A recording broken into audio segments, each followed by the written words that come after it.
ആറാം semester result പോലെ തന്നെയാണ് രണ്ടാം സെമസ്റ്റർ റിസൾട്ടിനെ കുറിച്ചും പല വിദ്യാർത്ഥികളും ചോദിച്ചിരുന്നു. രണ്ടാം സെമസ്റ്റർ 4 ഇയർ UG പ്രോഗ്രാം, അതായത് 4 വർഷ ഡിഗ്രി UG പ്രോഗ്രാമിൻ്റെ രണ്ടാം സെമസ്റ്റർ പരീക്ഷയുടെ റിസൾട്ട് എന്ന് വരുമെന്ന്. ഇവരുടെയും പരീക്ഷ തുടങ്ങിയത് ഏപ്രിൽ മാസം തന്നെയാണ്. ദെൻ എക്സാമിനേഷൻ കഴിഞ്ഞത് ഏപ്രിൽ 11-ന്.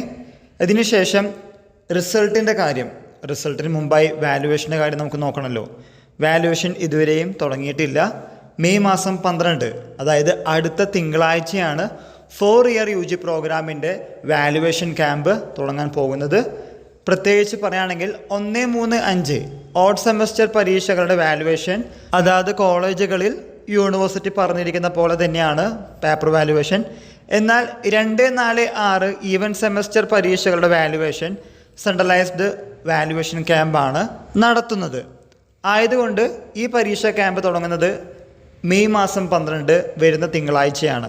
മെയ് 12 മുതൽ 16 വരെയാണ് വാല്യുവേഷൻ ക്യാമ്പിൻ്റെ ഡേറ്റ് കാലിക്കറ്റ് യൂണിവേഴ്സിറ്റിയുടെ നോട്ടിഫിക്കേഷൻ പ്രകാരം വന്നിരിക്കുന്നത് അല്ലെങ്കിൽ പറഞ്ഞിരിക്കുന്നത്.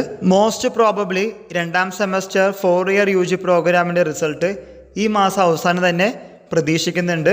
ബാർകോഡ് സിസ്റ്റം ആയതും ദെൻ സെൻട്രലൈസ്ഡ് വാല്യുവേഷൻ ക്യാമ്പ് ആയതും വിദ്യാർത്ഥികളെ സംബന്ധിച്ച് റിസൾട്ടിന് അത്രയധികം സമയമെടുക്കില്ല എന്നത് തന്നെയാണ് വേറൊരു കാര്യം. പിന്നെ തീർച്ചയായിട്ടും ഒരു കമ്പാരിസൺ സ്റ്റഡി നടത്താൻ പറ്റും.